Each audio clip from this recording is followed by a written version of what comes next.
The diamond hit the surgical tray with a sound that stopped time. Dr. Elizabeth Parker's hands froze. Nurse Rebecca Thompson's breath caught in her throat before the scream came raw, disbelieving, echoing off sterile walls. Margaret Sullivan's vision tunneled. The examination room tilted. Her fingers gripped the chair arms as her 72-year heart slammed against ribs that suddenly felt too fragile to contain it. That tiny, brilliant thing catching the light. Impossible. 35 years impossible. "Oh, my God," Rebecca whispered, backing against the counter. It can't be."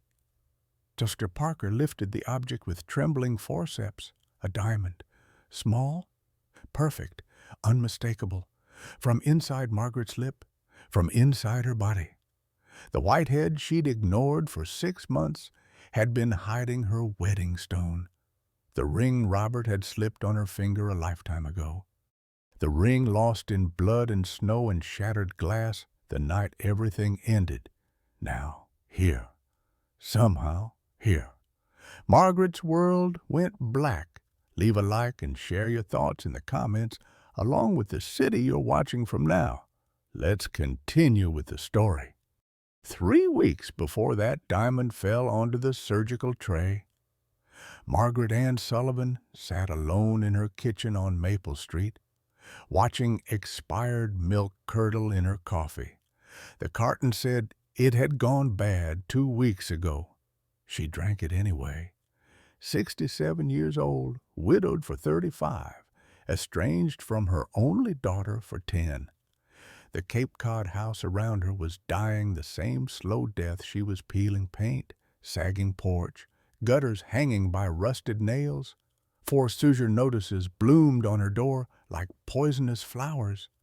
She'd been a teacher once. 23 years shaping young minds at Portland Elementary. The children had loved her. Parents requested her classroom. She'd retired 5 years ago with a pension that barely covered groceries, let alone the medical bills that arrived like clockwork, red-stamped and threatening. Her bank account held $143. The mortgage she owed was $67,000. Medical debt, $23,000. The math was simple and devastating. Margaret touched her upper lip unconsciously, feeling the raised bump she'd been ignoring for 6 months, 1/4 inch wide, slightly discolored, growing slowly larger. The corner store clerk mentioned it weekly. Mrs. Patterson next door gave her meaningful looks over the fence. Even the mailman had suggested she get that checked. She wouldn't. Couldn't? Doctors meant hospitals. Hospitals meant the place where Robert died, where fluorescent lights hummed the same pitch as her grief, where his hand went cold in hers while machines beeped their indifferent countdown.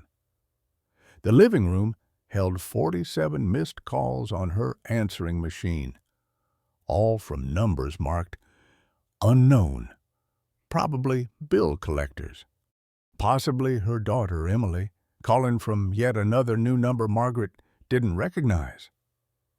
She'd stopped listening to voicemails 3 years ago. Family photos sat face down on the mantelpiece. Had been that way for a decade, since Emily slammed the door with words that still cut. "You killed Dad with your selfishness." Margaret never turned them back up. Looking at Robert's face hurt worse than the bump on her lip, worse than the empty refrigerator, worse than dying alone. In her bedroom drawer, wrapped in tissue paper that had yellowed with age, was their wedding photo. She hadn't looked at it in 15 years, couldn't bear to see how young they'd been, how stupidly happy, how certain that love could conquer anything. Love hadn't conquered the black ice on Route 302. Love hadn't found the ring in all that blood and snow. Love hadn't kept him alive. Her reflection in the bathroom mirror showed a woman she barely recognized. Gray hair in a loose bun, reading glasses on a chain, a worn cardigan that had been Robert's favorite color, forest green. The bump on her lip mocked her daily. Not cancer, she told herself, just a clogged pore, just aging skin doing what aging skin does. Margaret applied lipstick carefully around it, the way she'd learned to do coral sunset. The color was called, like watching something beautiful die. She told herself she was fine. She told herself this every morning. The lie tasted worse than the spoiled milk. The foreclosure notice arrived on a Tuesday morning, red letters screaming across official letterhead. 10 days to vacate. Margaret's hands shook as she read it. The house, Robert's house, their house, the only place Emily had ever called home, would be gone. She'd have nowhere to go, no money for rent, no family who'd take her in. The phone rang before she could process it. Portland Medical Center. A woman's voice, professionally kind but firm. Mrs. Sullivan, this is a mandatory wellness check. Your neighbor filed a concern report. You either come in voluntarily for evaluation or we're required to initiate an involuntary psychiatric hold. The walls closed in. Psychiatric hold? They thought she was crazy. Maybe she was. Maybe ignoring a growth on your face for 6 months while your life collapsed around you was the definition of insane. I'm fine, Margaret whispered. Mrs. Sullivan, we have protocols. You have 72 hours to schedule an appointment with a physician, or we'll have to proceed with intervention.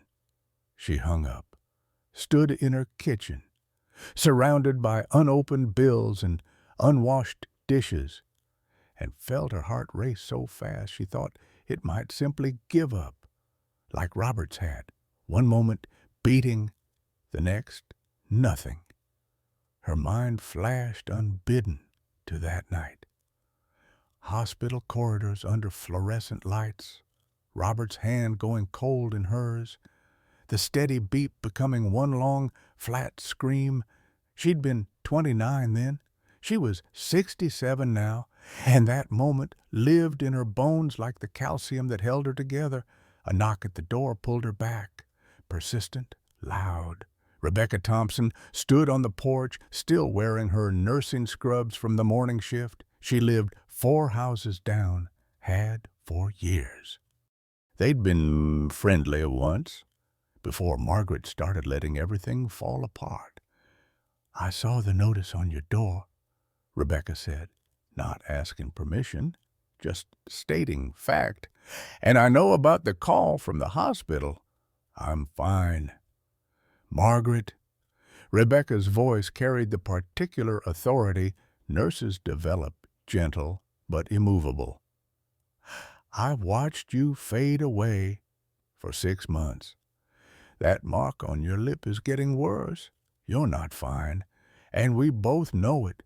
Margaret wanted to close the door, wanted to disappear into her dying house and wait for whatever came next. But Rebecca's eyes held something she hadn't seen in years. Real concern, not pity, not judgment, just human worry for another human. I can't go to the hospital, Margaret said. I can't die there like he did.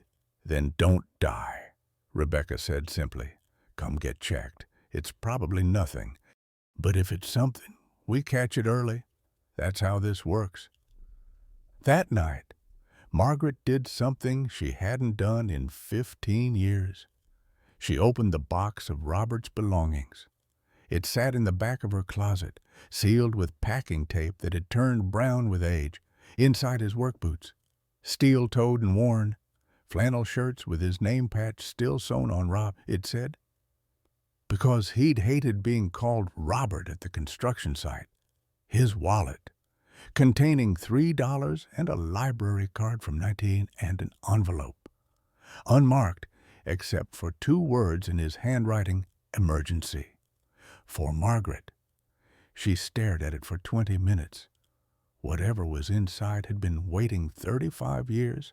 Whatever Robert had thought important enough to hide away, urgent enough to mark emergency, had outlasted him by decades. But she couldn't open it. Not yet. Opening it meant accepting he was really gone, meant facing whatever truth he'd tried to leave her. She'd spent 35 years not ready for that truth. Margaret pressed the envelope to her chest and let herself remember their first date at the lighthouse, the way snow fell the night he proposed, catching in his hair, making him look like something magical, their wedding day, both of them too poor for anything fancy. So they'd married in her mother's living room with 5 people watching. Emily's birth, Robert crying harder than the baby. The ring. She remembered the ring. Simple silver band with a tiny diamond. He'd saved for months to buy it, working double shifts. She'd loved it more than any fortune. When it was lost, torn from her finger in the crash that nearly killed her, they'd searched for hours in the snow and broken glass, never found it. The bump on her lip throbbed. Margaret touched it without thinking, the way she'd done 10,000 times in 6 months. Tomorrow. She'd call Dr. Parker's office tomorrow, make the appointment, face whatever this thing growing on her face actually was. But tonight, she sat on her bedroom floor surrounded by her dead husband's belongings, holding an envelope she couldn't open, touching a mark on her lip that wouldn't heal, and admitted what she'd known all along. She was terrified of dying, of living, of finding out the truth about anything at all. The morning of the appointment arrived with 3 phone calls that shattered what remained of Margaret's composure. First, the bank. Mr. Caldwell's voice was professionally apologetic but final. "Mrs. Sullivan, this is your last notice before sheriff escort. You have 24 hours to settle the account or vacate the premises." Second, her daughter, voicemail number 48. "Mom, it's Emily. I know you won't listen to this, but I heard from Rebecca you finally made a doctor's appointment. Please, please, call me back." Margaret deleted it without finishing. Third, Dr. Parker's office. The receptionist's cheerful voice. "Just confirming your 10 o'clock appointment today. Mrs. Sullivan, Dr. Parker is looking forward to seeing you."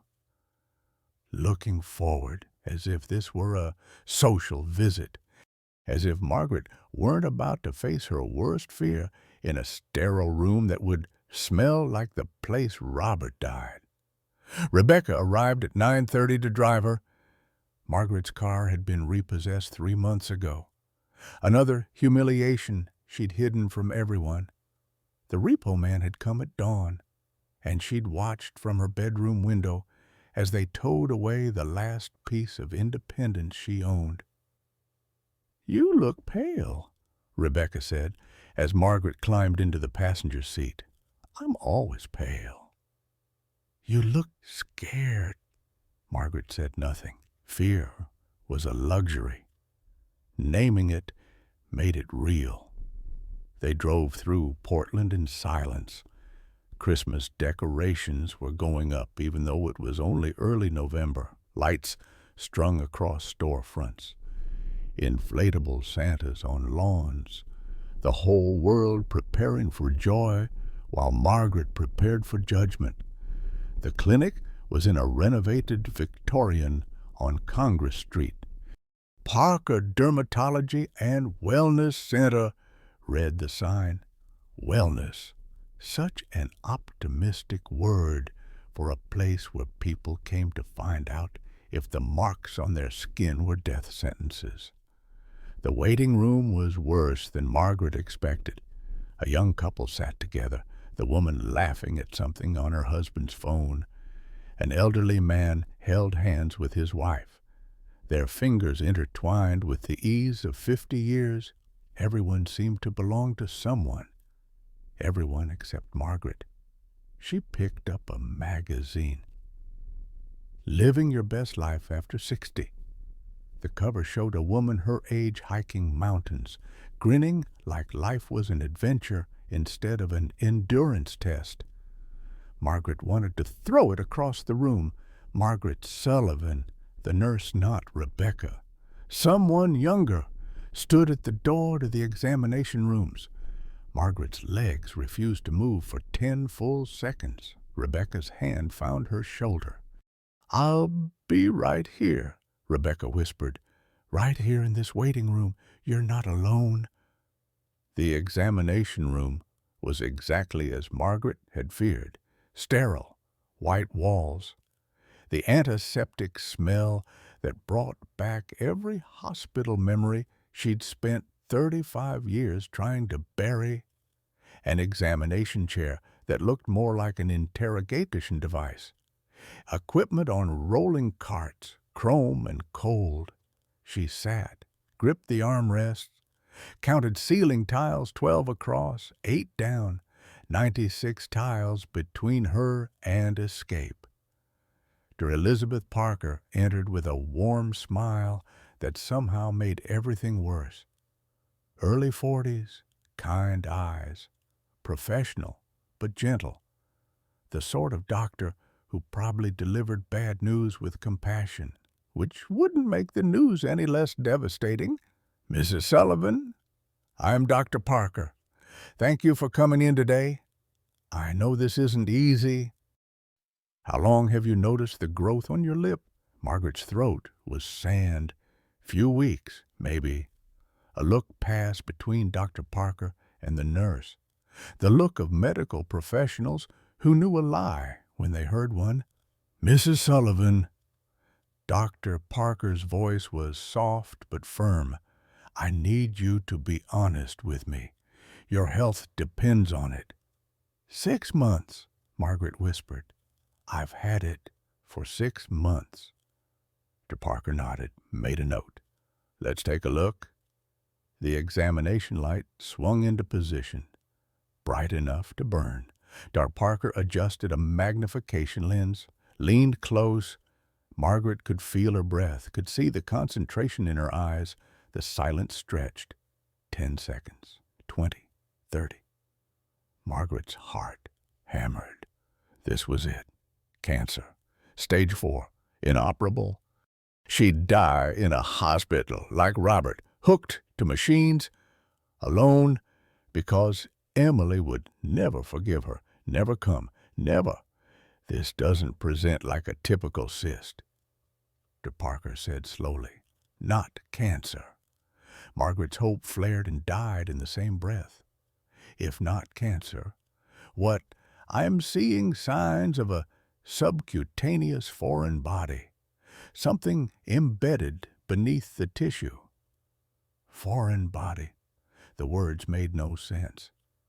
Margaret opened her mouth to ask, but Dr. Parker was already moving, preparing instruments on the tray with swift efficiency. "I'd like to perform a minor extraction, local anesthetic, very quick procedure. We need to see what we're dealing with here."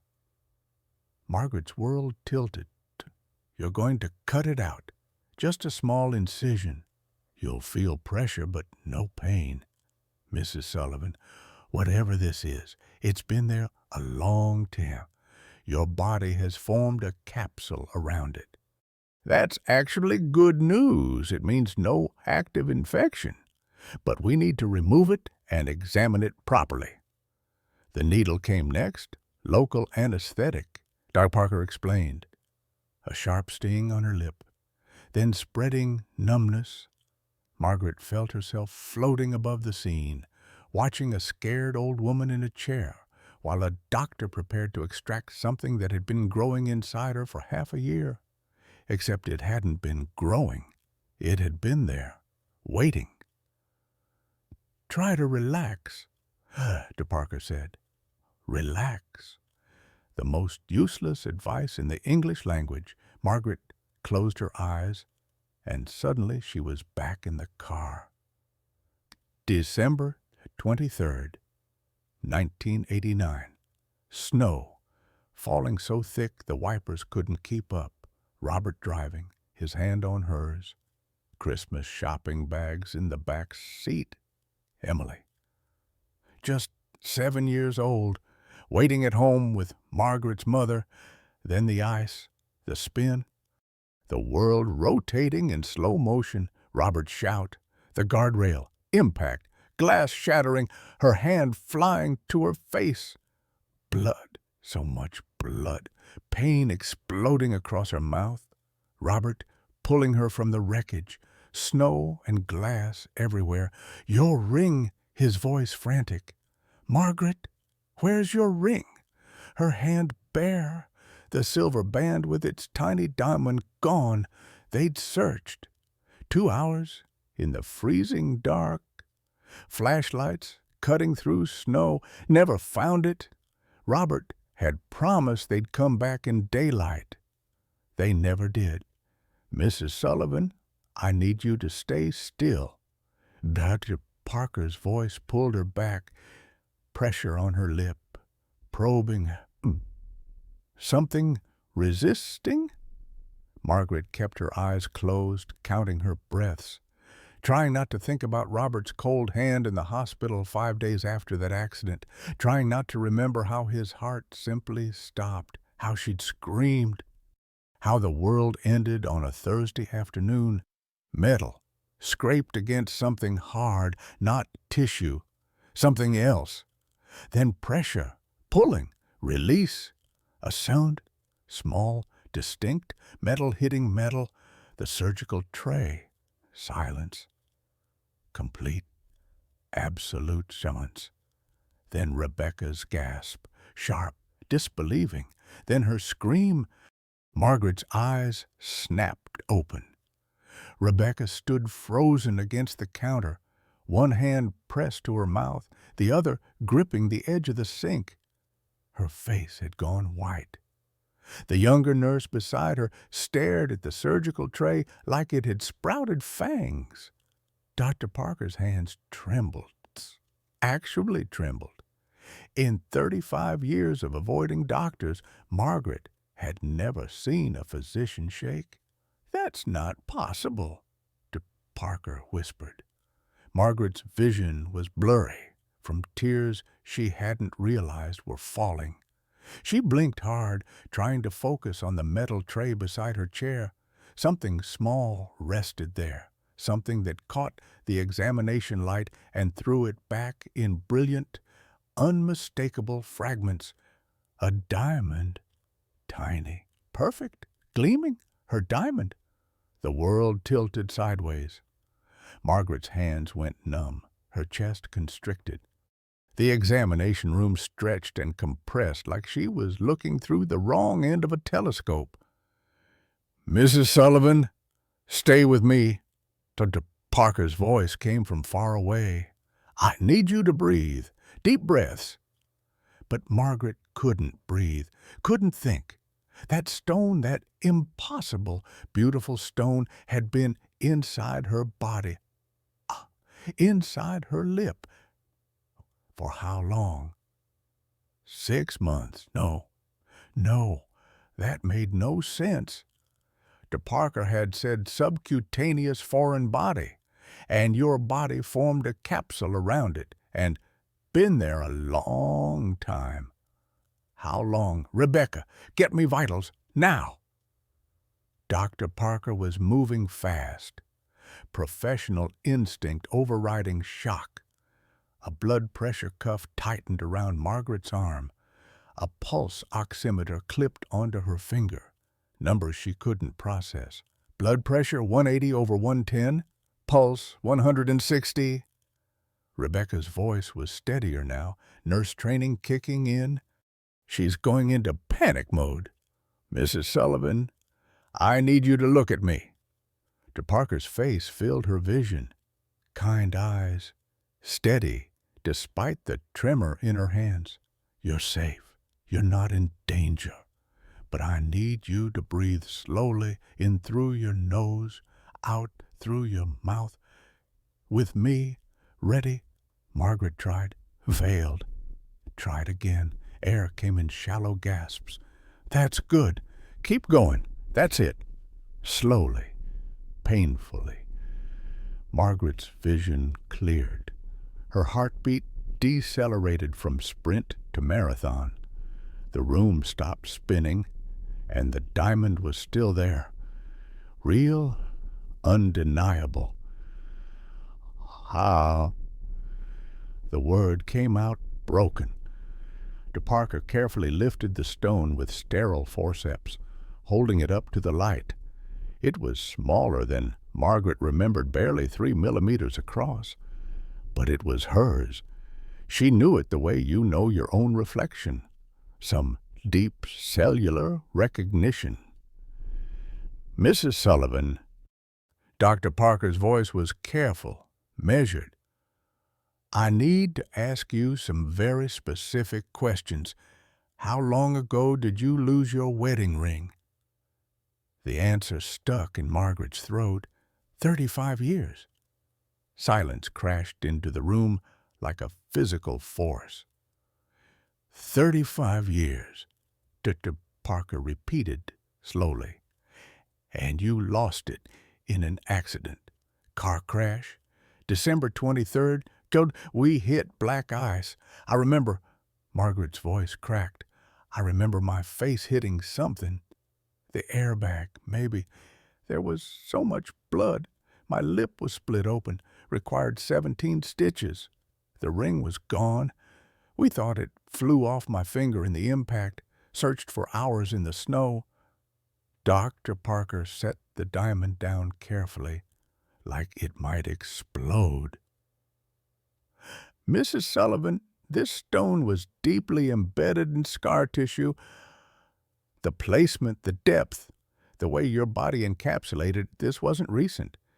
This has been there for decades. The words didn't compute, couldn't compute. You're saying it's been inside me since the accident?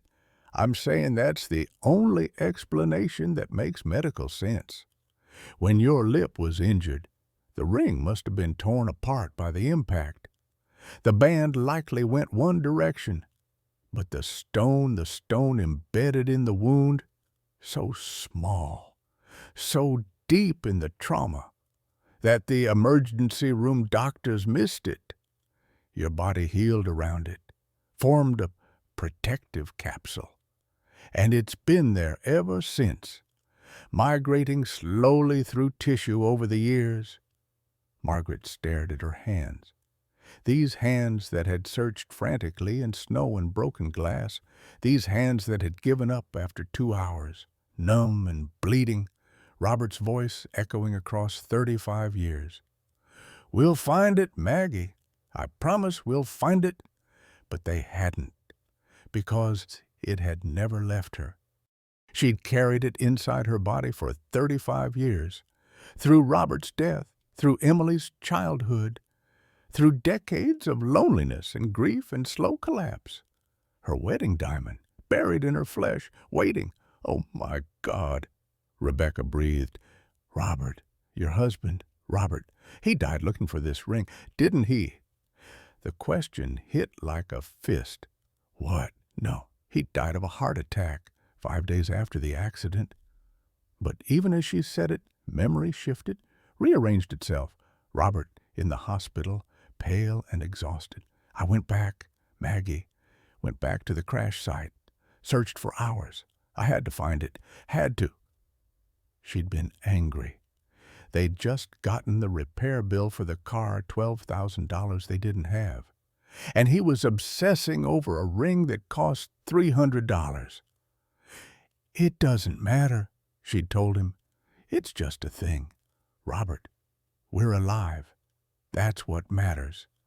Yeah, but it had mattered to him. She could see it now, through the lens of 35 years, how defeated he'd looked, how he turned away from her, shoulders sagging. That was the last real conversation they'd had. 2 days later, his heart stopped. Mrs. Sullivan. Dr. Parker's voice was gentle. "Are you all right?" No, she wasn't all right.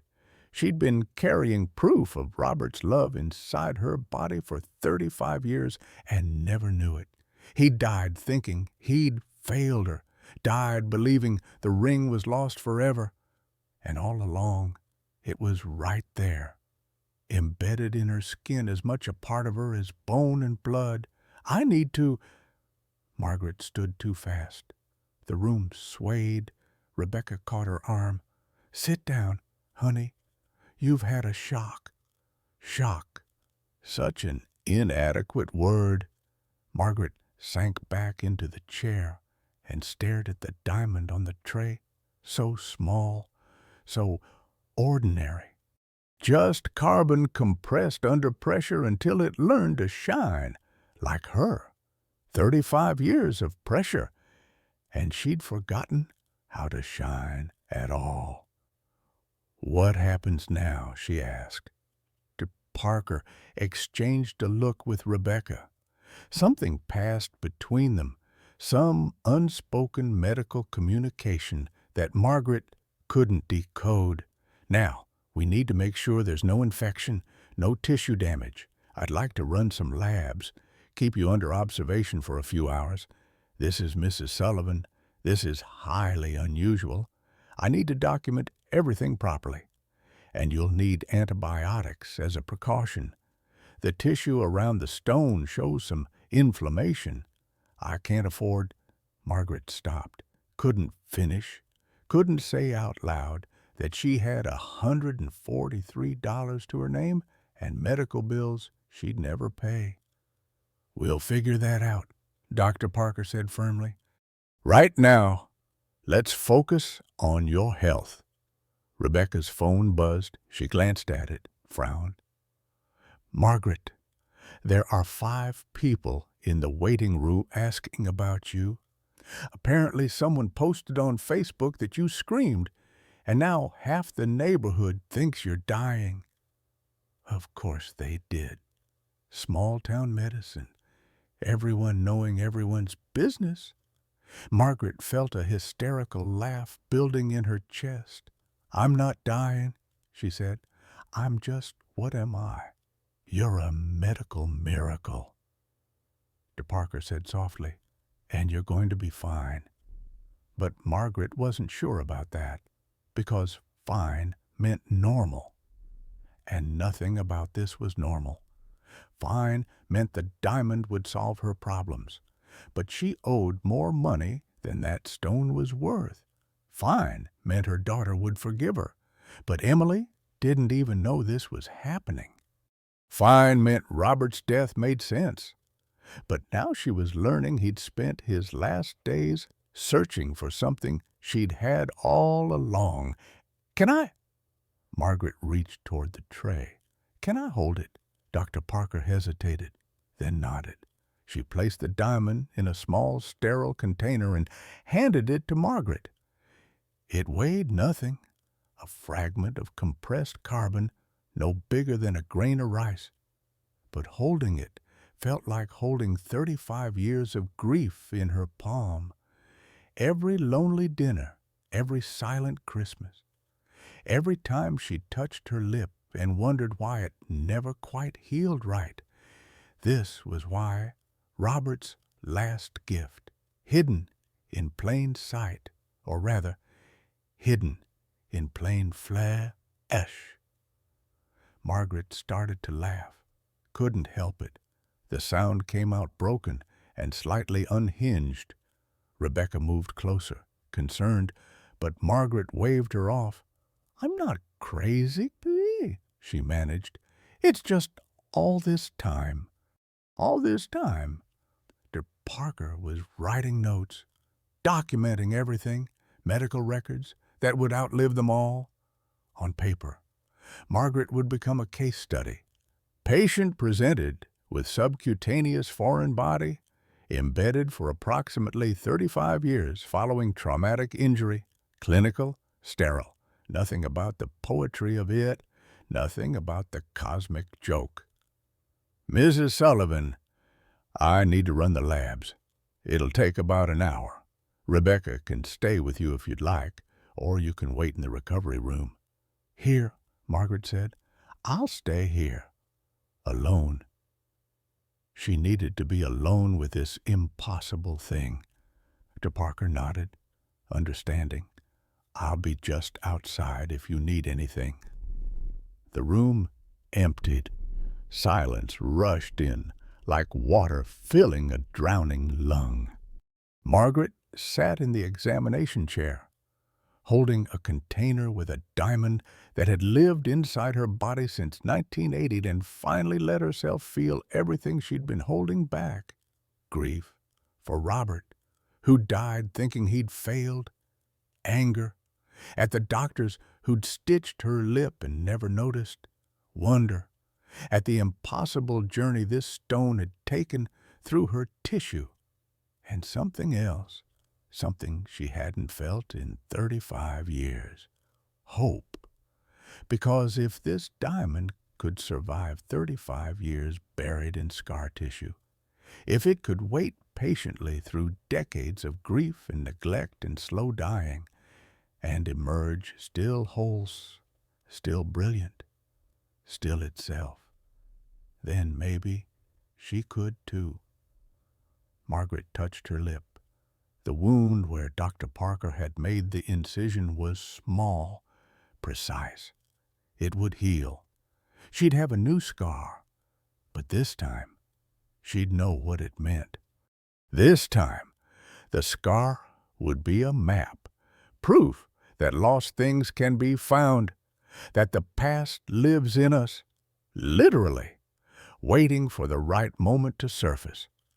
She thought about the foreclosure notice, the medical bills, Emily's 48 unanswered voicemails, the wreckage of her life piled up like cars on a highway.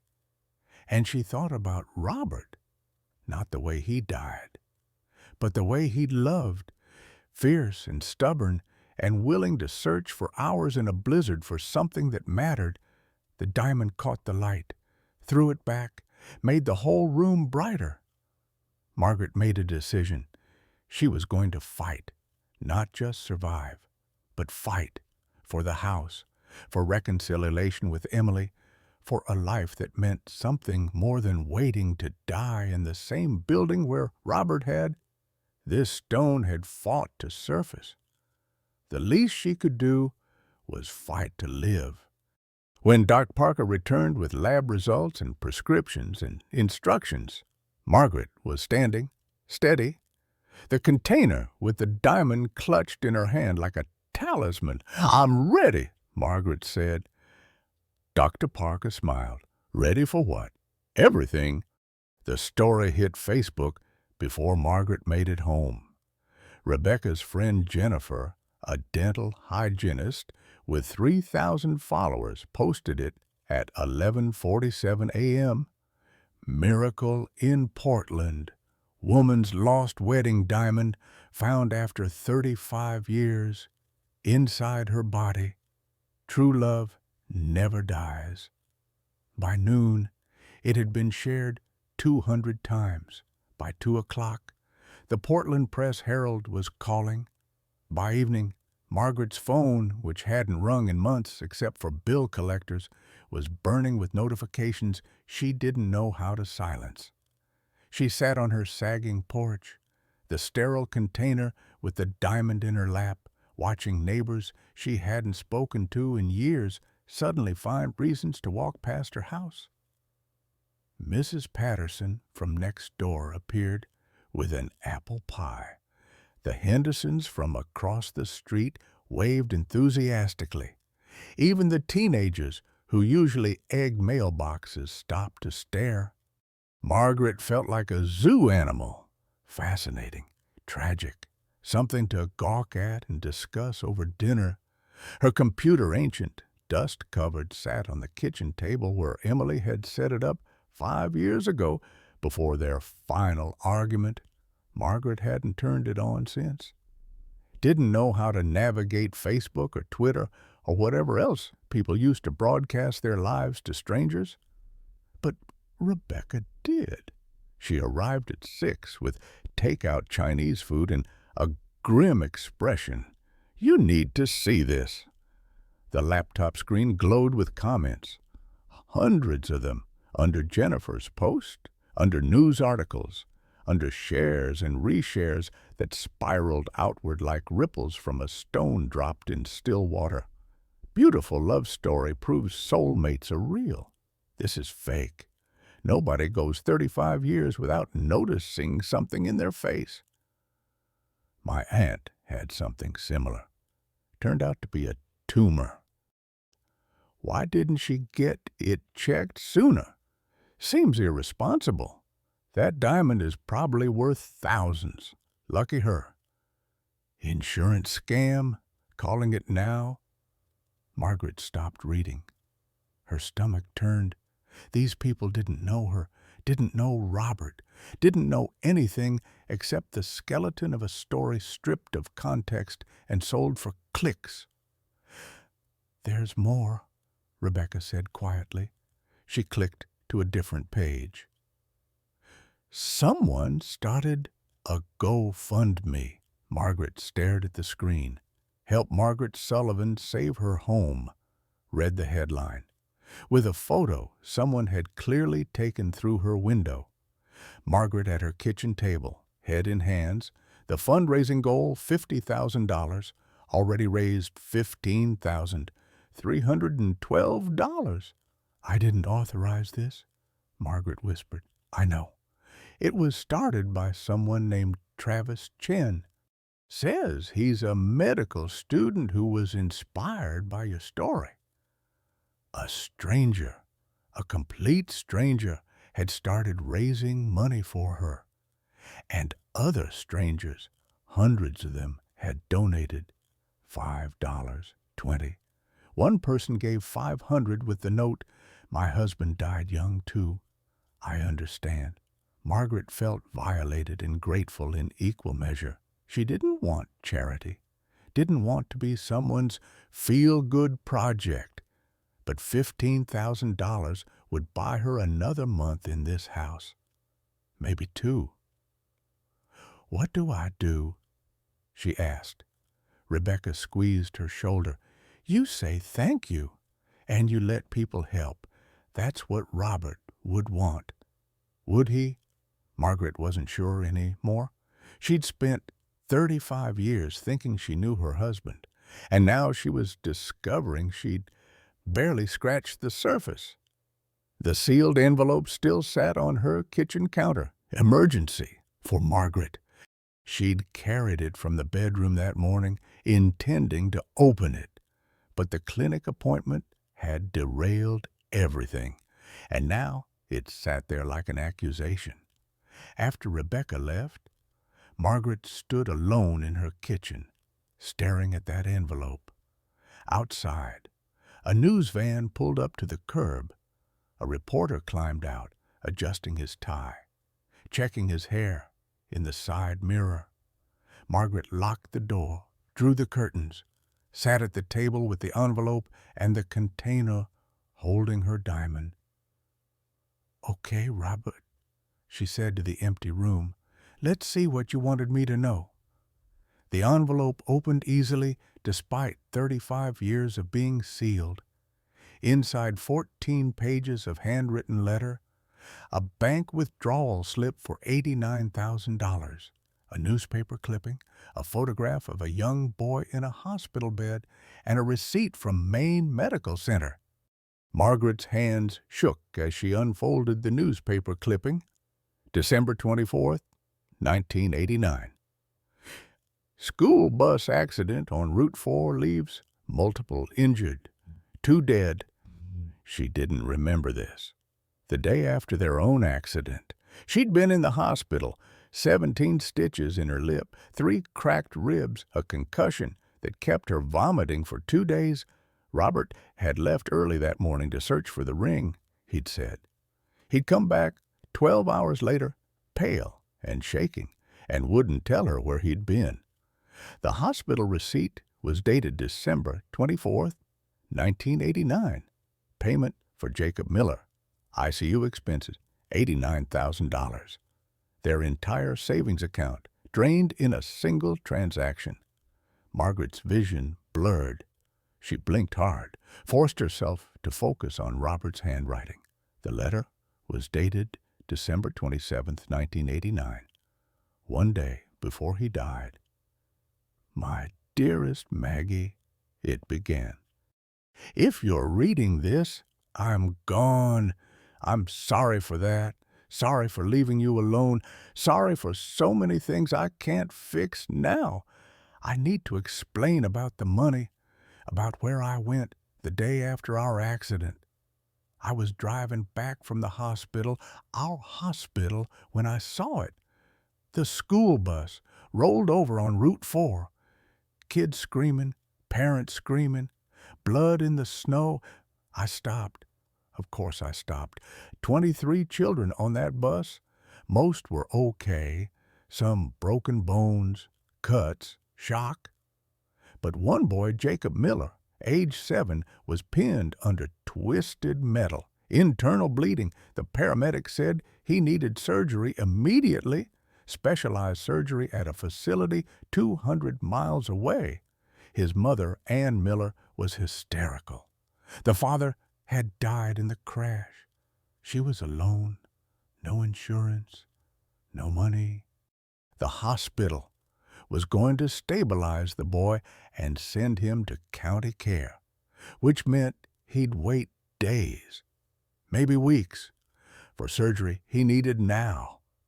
Maggie, I looked at that boy and saw Emily, same age, same dark hair, could have been our daughter bleeding in the snow. I made a choice, our choice. Really? Because you taught me to make these kinds of choices. You taught me that love means action, not words. I went to the bank, withdrew everything, gave it to Ann Miller, told her to get her son to the hospital in Boston, told her to use whatever was left for his recovery. Then I drove him there myself, 400 miles in a blizzard, got him to the surgeons in time. They said another hour and he'd have died. I stayed until he was stable, until I knew he'd live. When I got back, I was going to tell you everything, going to explain why I emptied our account, why I disappeared for 3 days. But my chest hurt. Maggie started hurting on the drive back, sharp pains that made it hard to breathe. Probably just stress, I told myself, exhaustion. But I went to see Dr. Brennan just in case, and he found something, a heart condition I didn't know I had. Congenital defect, so he said I'd need surgery eventually. Said stress could trigger acute episodes. I'm writing this from the hospital bed because the pain's getting worse, and I'm scared I won't get the chance to explain. The ring, your beautiful ring, I'm so sorry we never found it. But Maggie, the ring was never the point. The diamond was just carbon. Pretty, yes, but just a thing. What mattered was the promise it represented, that I'd love you, that I'd build a life with you, that I'd be the kind of man you deserved. That boy is alive because we lost our ring that night, because I went searching for it and found something more important to search for instead. If I don't make it, and Maggie, my chest really hurts right now, I need you to know this, I don't regret a single choice I made with you, not one. Every dollar I spent, every hour I worked, every decision, all of it was worth it because you were beside me. Tell Emily I loved her more than life. Tell her to be brave and kind and strong like her mother. And Margaret Ann Sullivan, you are the treasure, not the diamond. The ring was about the promise, and I kept that promise. I loved you until my last breath. All my love, forever. Robert P. Check the attic box marked winter coats. There's something for Emily's wedding day. I was saving it for when she's older. Make sure she gets it." Margaret read the letter 3 times. Then a fourth. The words blurred together, separated, reformed. Each reading revealed new layers. Robert had known he was dying, had chosen to spend his last days saving a stranger's child instead of himself. The diamond container sat beside the letter. That tiny stone, that fragment of compressed carbon, had been with her all along. Robert had searched for it in the wrong places, in snow and broken glass and dark roadsides, when it had been embedded in her flesh the entire time, just like his love. She'd spent 35 years searching for meaning in his death, trying to understand why he'd left her, when the answer had been inside her all along. He hadn't left. He'd just been living out the promise the ring represented: love as action, love as sacrifice, love as the choice to save someone else's child because it was the right thing to do. Margaret folded the letter carefully, placed it back in the envelope, set it beside the diamond. Then she climbed the stairs to the attic. The attic box, marked "Winter Coats," sat exactly where Robert had left it 35 years ago, buried under Christmas decorations that hadn't been touched in a decade. Margaret pulled it down, dust cascading like snow.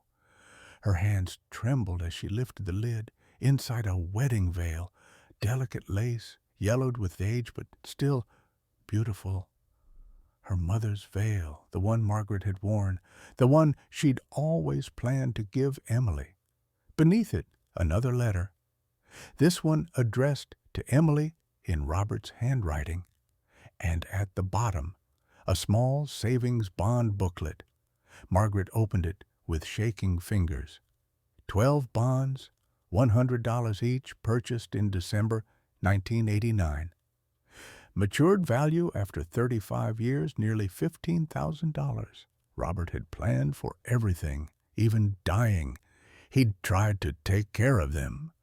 Margaret sat on the attic floor, surrounded by dust and memories and evidence of love she'd been too grief-blind to see.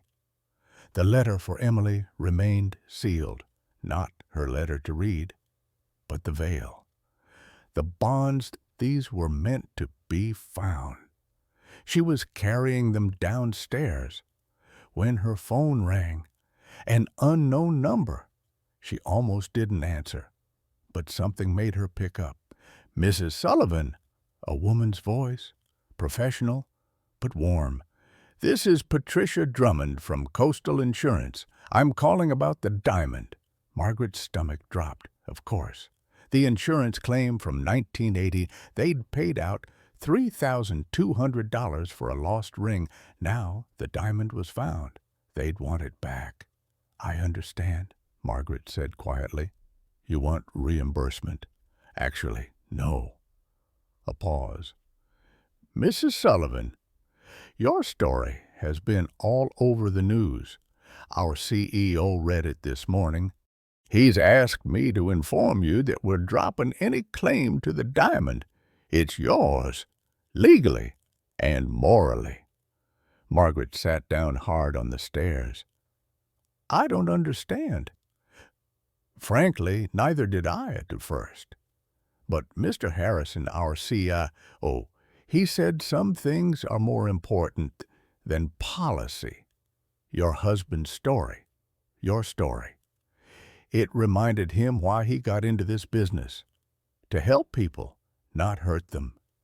The company is also donating $50,000 to the fund that was started in your name." "Why would you do that?" Ms. Drummond's voice softened. "Because 35 years ago, my father died young and left my mother with 3 kids and medical debt she couldn't pay. An insurance company delayed our payout for 18 months. We nearly lost everything. I became an adjuster to make sure that never happened to anyone else. Your story, it reminded me of my purpose." After Margaret hung up, she sat on the stairs for 20 minutes trying to process. The insurance company wasn't taking the diamond. They were giving her money. Strangers on the internet had raised over $20,000 now. The bonds Robert left were worth $15,000. She could save the house, pay the medical bills, maybe even have something left over. But none of it would matter if Emily never forgave her. Margaret picked up her phone, scrolled through the 48 missed calls from her daughter. Her finger hovered over the callback button. Before she could talk herself out of it, she pressed it. 3 rings. 4. Margaret's heart hammered. "Mom." Emily's voice was breathless, disbelieving. "Mom, is that really you?" "I found something," Margaret said. "Something your father left for you. I think we need to talk." Silence on the other end. Then, "I'm coming over right now. Don't you dare hang up this phone. Emily, it's late, and I know you're angry." "I'm not angry, Mom. I'm—" Her daughter's voice cracked. "I've been calling for 3 years. 3 years of voicemails you never returned. And now you call because Dad left me something." "No," Margaret said. "I'm calling because I was wrong about everything, and I don't want to waste another day." More silence. Then, "I'll be there in 20 minutes." The line went dead. Margaret sat in her kitchen, the veil and bonds and letters spread across the table like archaeological evidence of a life she'd forgotten how to live. The diamond in its container caught the overhead light, throwing tiny rainbows across the walls. She touched her lip. The incision site throbbed slightly, a reminder that some things carried inside us need to be brought into the light before they can heal. Through the window, she could see the news van still parked at the curb, neighbors walking past slowly, hoping for a glimpse of the woman whose tragedy had gone viral. Tomorrow, there would be more reporters, more questions, more strangers thinking they knew her story. But tonight, there would be Emily. Margaret heard a car pull up, a door slam, footsteps on the porch, quick, determined, a knock that was almost a demand. She opened the door. Emily stood there, 41 years old, successful and put together in her business suit, with tears streaming down her face and 10 years of anger and love and regret written across every feature. "Mom," she whispered. "Baby," Margaret said, and opened her arms. Emily fell into them like she was 7 years old again, and both women collapsed against the doorframe, crying so hard the neighbors definitely heard, absolutely got their show. But Margaret didn't care. Her daughter was home. They sat at the kitchen table until midnight. Robert's letters spread between them like a bridge across 10 years of silence. Emily read her father's letter first.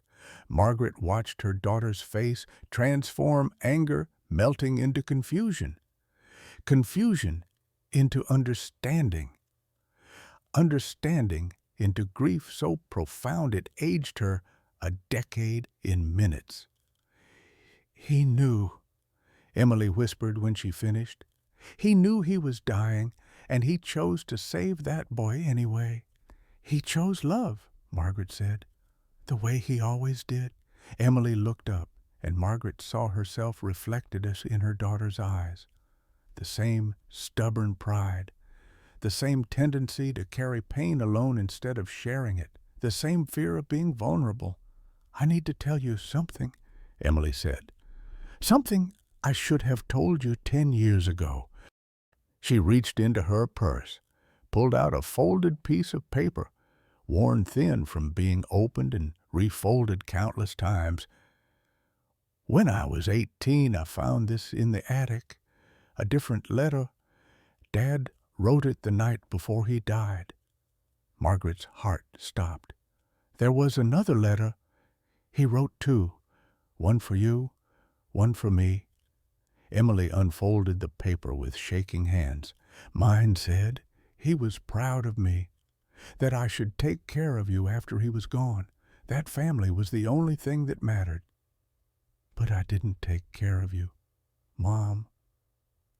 I blamed you instead for the money problems, for Dad being stressed, for him dying. Emily's voice broke. At 18, I needed someone to be angry at, and you were there. Dad wasn't, so I made you the villain.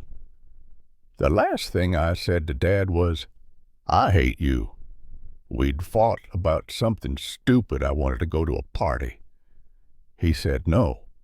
I screamed at him that I hated him, and then he left to drive that boy to Boston, and I never saw him alive again. Margaret reached across the table, took her daughter's hand. Oh, sweetheart, I couldn't live with that guilt, so I transferred it to you.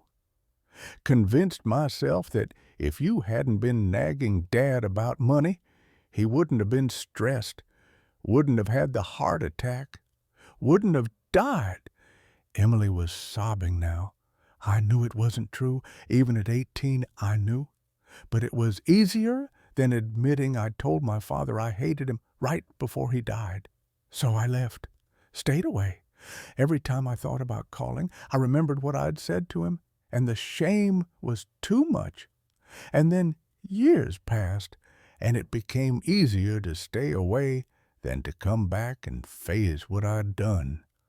As Margaret moved around the table, pulled Emily into her arms the way she'd done when Emily was small and the monsters under the bed seemed real. He knew you didn't mean it. Parents always know. But I let you think I hated you for 10 years. Mom, 10 years. And I let you, Margaret said, because I thought I deserved it. Thought I'd failed your father somehow, failed you. I was so deep in my own grief that I couldn't see you were drowning in yours. They held each other and cried for Robert, for lost time, for the decade they'd wasted being too proud and too afraid to reach across the silence. When Emily finally pulled back, her face was blotchy and swollen, but somehow lighter. There's more I need to tell you. She pulled out her phone, showed Margaret a banking app. For the past 3 years, I've been paying your medical bills and your mortgage payments when I could. Margaret stared at the screen, transaction after transaction, thousands of dollars. Emily, no, you can't afford. I'm $340,000 in debt, Emily said flatly. Second mortgage on my house, personal loans, credit cards maxed out. My marriage is barely holding on because David just found out last month what I've been doing. Margaret felt the floor drop away. What have I done? You didn't do anything, Mom. I did this. I chose this because I was trying to save you the way Dad saved that boy, trying to prove I could be good like him, trying to make up for failing you for 10 years. But I destroyed my own family in the process. My kids' college funds are gone. David and I are fighting constantly.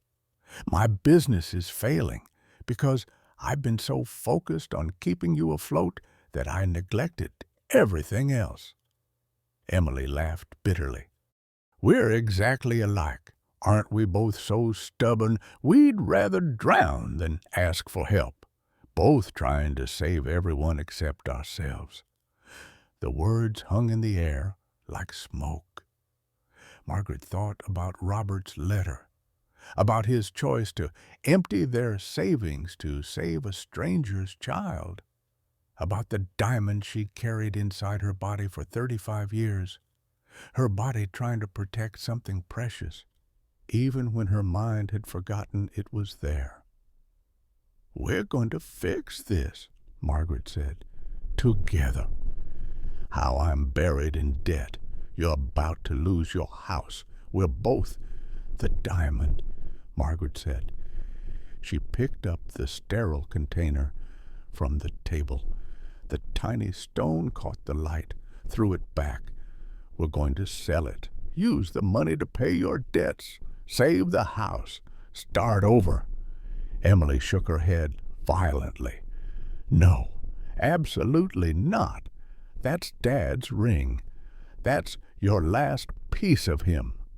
I won't let you—" "It's not my last piece of him," Margaret interrupted. "You are. And those bonds he left for you, and this house where we raised you, and every good choice I make from now on. That's Robert, not a stone, Mom. Emily, your father spent his last days saving a child he didn't know. He wouldn't want us destroying ourselves trying to prove something. He'd want us to be smart, to help each other, to live." They sat in silence, the weight of decades pressing down. Finally, Emily spoke. "There's something else about the boy Dad saved, Jacob Miller." Margaret looked up. "I found him last year. When I was trying to understand what Dad had done with the money, I hired a private investigator." Emily pulled out another paper. "Jacob Miller is alive, married, 3 kids. He's a firefighter in Augusta. Saves people for a living." Margaret's breath caught. "And the other child in the accident, the little girl whose parents died, Elizabeth. She was adopted by a local family. Changed her last name to Parker." The name hit like lightning. "Parker. Der Elizabeth Parker." Emily nodded slowly. "I think your doctor's the child Dad helped save. I was going to tell you, but then we weren't speaking. Margaret stood so fast her chair fell backward. "That's impossible. That's—" But even as she said it, she knew it was true. The timeline matched. Dr. Parker would be early 40s now. The accident was 35 years ago. A 7-year-old girl then would be 42 now. "She doesn't know," Emily said. "She was adopted, different name.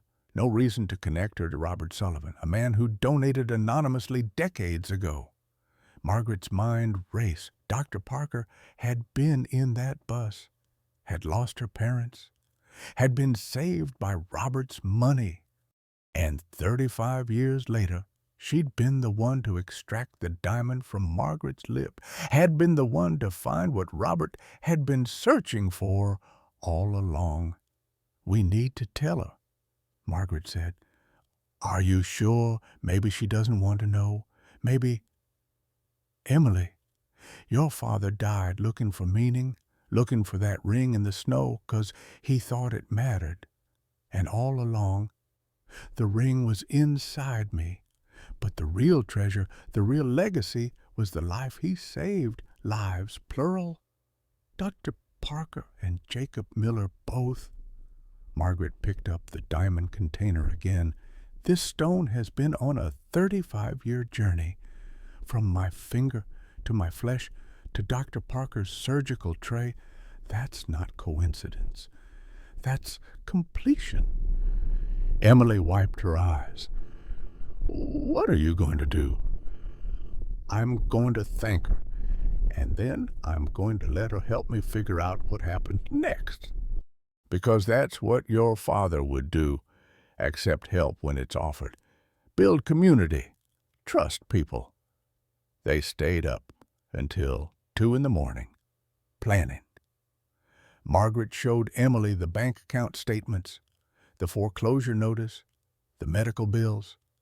Emily showed Margaret her own debt spreadsheets, the missed mortgage payments, the calls from creditors. It was worse than either of them had known together. They owed over $400,000. The diamond, even at optimal value, would maybe fetch $50,000. The bonds Robert left were $15,000. The GoFundMe had reached $28,000. The insurance company donation was $50,000. Total $143,000. Not enough. Not nearly enough. We're going to lose everything, Emily said as dawn broke through the kitchen window. Margaret looked at her daughter, really looked at her for the first time in 10 years. Saw the gray hair Emily tried to hide with dye, the stress lines around her eyes, the way her hands shook slightly from exhaustion and anguish. "No," Margaret said. "We're going to lose the things, but we have each other. That's not nothing." Emily's phone buzzed, a text from her husband David. "Where are you?" "Kids are asking." "I need to go home," Emily said. "Face my own mess. Tell David everything. Figure out if my marriage can survive this." "Can it?" Margaret asked. "I don't know, but I'm going to try. Dad would want me to try." At the door, Emily turned back. "Mom, I'm sorry for all of it, for the lost years, for the things I said, for—" "Stop," Margaret said gently. "We both made mistakes. We both carried guilt that wasn't ours to carry. But we're done with that now. From now on, we only carry love forward." After Emily left, Margaret sat alone in her kitchen as morning light filled the room. The letters were still spread on the table, the diamond still in its container, Robert's wedding veil still draped over the chair. Her phone buzzed. To Parker's office, a text. "Mrs. Sullivan, I hope you're recovering well. Could you come in tomorrow at 9 a.m.? There's something important I need to discuss with you about your case. Something I discovered in my research last night." Margaret stared at the message. Whatever Dr. Parker had found, it was going to change everything again, but she could feel it. She typed back, "I'll be there. And Dr. Parker, I have something important to tell you too." The sun rose over Portland, painting the sky in shades of coral and gold. Margaret walked to her front window, looked out at the street where news vans still lingered, where neighbors still whispered, where her life had become a story people told. But it was her story, hers and Robert's and Emily's, and it wasn't over yet. Margaret arrived at Dr. Parker's office at 8:45, the diamond container in her purse beside Robert's letters. Emily had insisted on coming, taking the morning off work for the first time in months. The waiting room was empty. Dr. Parker herself opened the door, not a receptionist. Her eyes were red-rimmed, like she'd been crying or hadn't slept. "Mrs. Sullivan, Emily." Dr. Parker's voice was unsteady. "Thank you for coming. Please, come to my private office." They followed her down a hallway to a room Margaret hadn't seen before. Comfortable chairs, bookshelves, a desk covered in papers and photographs. Dr. Parker's hands shook as she gestured for them to sit. "I need to tell you something," Dr. Parker said. "After you left yesterday, I couldn't stop thinking about your husband's story. The accident, the date, December 1989. So I did some research." She pulled out a folder, thick with papers. "My parents died in a car accident when I was 7. I was adopted 6 months later by the Parker family. They gave me their name, a new life. Told me my birth parents loved me but couldn't raise me anymore. I never questioned it." Dr. Parker's voice broke. "Last night, I requested my original adoption records, and I found this." She pushed a document across the desk. Adoption papers. Birth name Elizabeth Ann Miller. Parents David and Susan Miller. Deceased December 24th, 1980. Vehicle accident. Route 4. Margaret's breath stopped. The bus accident? Dr. Parker whispered, I was in that bus accident. My parents were driving behind the bus when it crashed. They swerved to avoid it and hit a tree, both killed instantly. I was thrown from the vehicle. Critical injuries. Internal bleeding. She looked up at Margaret, tears streaming. There was another child in the accident. Jacob Miller, 7 years old, my neighbor. We were both hurt. Both needed expensive surgery. His mother, Ann, was driving the bus. She survived. Dr. Parker pulled out another paper. Hospital records from Maine Medical Center. 2 patients, Elizabeth Ann Miller and Jacob Miller. Surgical costs covered by anonymous donor. Total $89,000. Your husband, Parker said, saved both of us. Not just Jacob, both. Margaret couldn't speak. Emily grabbed her hand. I became a doctor because someone gave me a second chance at life. Someone I never met, never thanked. I've spent 20 years trying to pay that forward, never knowing who I was honoring. Parker wiped her eyes. And then you walked into my office, Margaret Sullivan, and when I saw your husband's name in your records, something felt familiar. So I checked. As she pushed across one more paper, Robert Sullivan's bank withdrawal slip, December 24th, 1980, deposited to Maine Medical Center with notation for accident victims, Route 4. Your husband died saving my life, Parker said, and 35 years later I extracted the diamond he'd been searching for from your body. That's not coincidence, Mrs. Sullivan. I don't know what that is, but it feels like completion. Margaret finally found her voice. He looked for that ring until the day he died. Thought he'd failed me by losing it. Never knew it was inside me all along, just like his love, Dr. Parker said softly. Hidden, but always there. They sat in silence. 3 women connected by threads spun 35 years ago by a man who'd chosen compassion over caution. Emily spoke first. There's more. Jacob Miller. Do you know him? Dr. Parker nodded. We stayed in touch. He's my brother in every way that matters. Ann Miller couldn't care for both of us after the accident, so the Parkers adopted me. But Jacob and I grew up like family. He's a firefighter now, saves people every day. Like Dad, Emily whispered. Parker stood, walked to her window.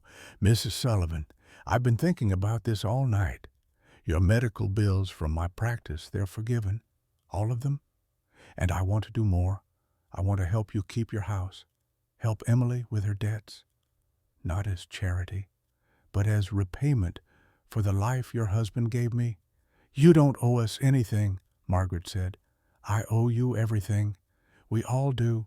Jacob, Ann, me, we're alive because of Robert Sullivan. Let us help, please. Emily's phone buzzed. Then Margaret's, then Dr. Parker's. All at once, Dr. Parker checked hers first. Her face went pale. Oh, my God. She turned her phone around. News headline, Insurance CEO donates $500,000 to Sullivan Memorial Fund. Calls story, reminder of why we exist. Margaret stared at the screen.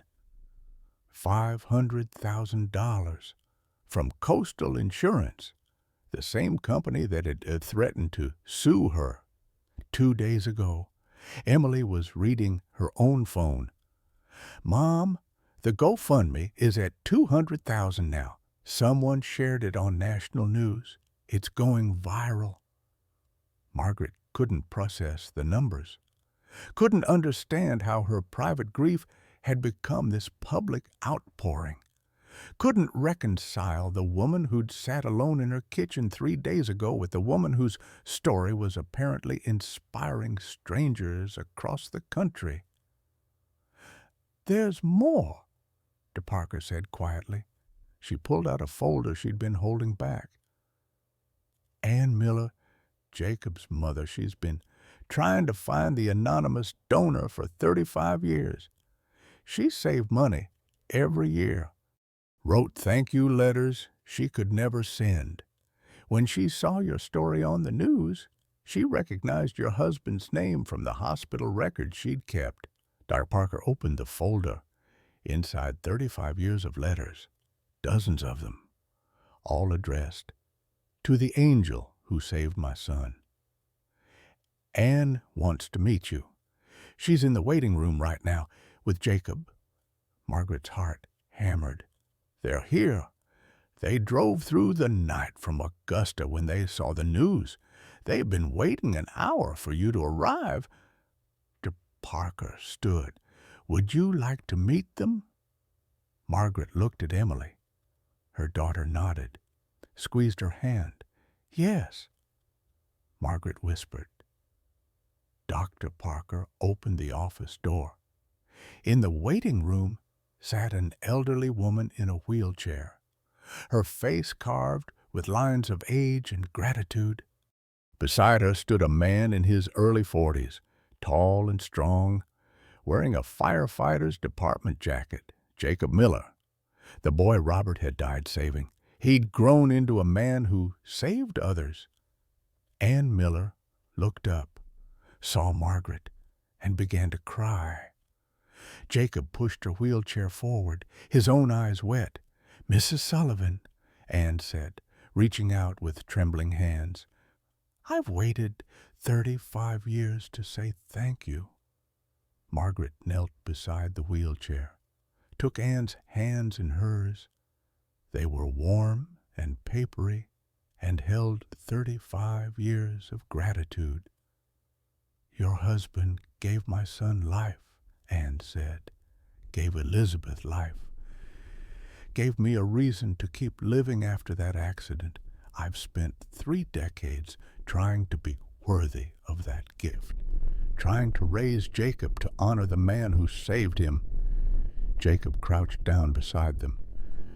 "Ma'am, I became a firefighter because of your husband. Because someone I never met chose to save me. I've pulled 43 people from burning buildings in my career. Every single one of them is alive because your husband saved me first." Margaret couldn't speak, could barely breathe. The math was staggering. Robert had saved 2 children. Those children had grown into adults who saved others. Parker healing patients. Jacob rescuing people from fires. And those people would go on to touch other lives. And those lives would touch more. One act of love, multiplying across decades. Emily put her hand on Margaret's shoulder. "Dad's legacy." "No," Margaret said, finding her voice. "Our legacy. All of us. Everyone who chooses love over fear, who helps when it's hard, who believes in second chances." She stood, pulled the diamond container from her purse, held it up so everyone could see. The tiny stone caught the morning light, threw rainbows across the walls. "This diamond traveled through my body for 35 years, Margaret said, "waiting to be found, waiting to bring us all together. Robert was searching for it when he found you instead. Jacob found you. Elizabeth chose your lives over a piece of jewelry." She looked around the room at Dr. Parker, who'd saved her, at Jacob and Ann, who Robert had saved, at Emily, who she'd found again. "That's the real treasure," Margaret said. "Not what we have, but who we become when we choose love." Ann Miller pulled an envelope from her bag. "We've been saving," she said, "all of us, me, Jacob, Elizabeth, for 35 years, waiting to find your family, waiting to repay the gift." She handed the envelope to Margaret, inside a check for $89,000, the exact amount Robert had given. "Plus interest, $47,000 more. We can't accept this," Margaret started. "You can, dear," Jacob said. "You will, because that's what family does. And Mrs. Sullivan, your family now. You always were. We just didn't know it yet." The sun streamed through the office windows. The diamonds sparkled. 6 people stood in a circle connected by love and loss and the stubborn persistence of grace. Margaret thought about the foreclosure notice on her door, the medical bills, Emily's debts, the wreckage of their lives, and she thought about Robert's letter, his choice, his belief that love was action, not words. "Then let's do this right," Margaret said. "Let's build something that honors him, not just saving my house or paying our debts, something bigger." "A foundation," Parker said immediately. "The Robert Sullivan Foundation, helping families facing medical crisis, helping people who have to make impossible choices."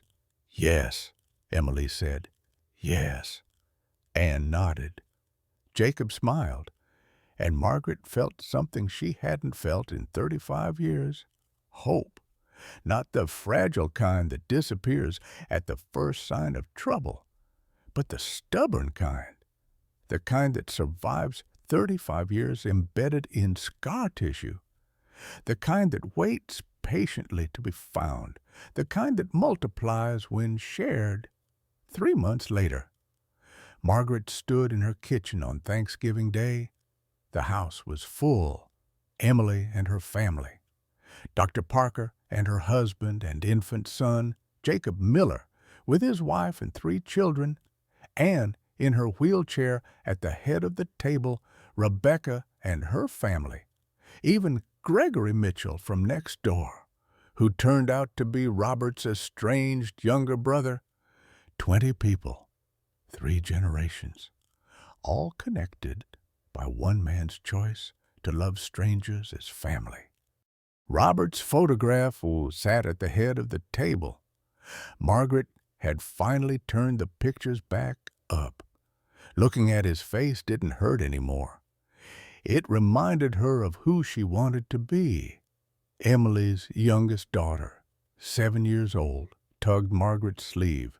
"Grandma, can I see the diamond?" Margaret smiled. "It's not here anymore, sweetheart. Where is it? We sold it. Used the money to help people. That's what diamonds do. They take pressure and darkness and transform it into light."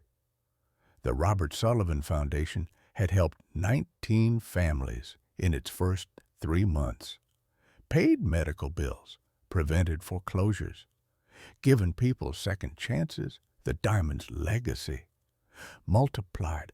Margaret looked around her crowded kitchen, heard laughter, smelled turkey and pie, watched her granddaughter play with Jacob's son, saw Emily lean into her husband, their marriage healing, saw our Parker feeding her baby while discussing a new free clinic with Rebecca, saw family, not blood but chosen, built from tragedy and grace and stubborn love. She raised her glass. "To Robert, who taught us that love isn't something you feel, it's something you do." 20 glasses lifted, 20 voices echoed to Robert. Margaret touched her lip where the diamond had been. The scar was small, barely visible, but she knew it was there. A reminder that some treasures are hidden inside us, waiting for the right moment to surface. that love survives everything: time, death, separation, grief, that we carry the people we've lost inside us, literally and figuratively, that second chances come when we stop searching in the snow and start looking at what we already have. Snow began to fall outside, soft and gentle, like 35 years ago when Robert proposed. When he slipped a silver band with a tiny diamond on her finger and promised to love her forever, he'd kept that promise, still was keeping it. In every life saved, every family helped, every choice to love instead of fear. Margaret walked to the window, watched snow fall on her street, on her house that was no longer facing foreclosure, on the life she'd almost given up on. "Thank you," she whispered to the snow, to the sky, to Robert, wherever he was. "Thank you for teaching me what treasure really means." Behind her, her family laughed. Her granddaughter asked for pie. Life continued, messy and beautiful and full. And Margaret Sullivan, 68 years old, widowed for 35 years, finally understood she'd been searching for the wrong thing all along. The diamond was never lost.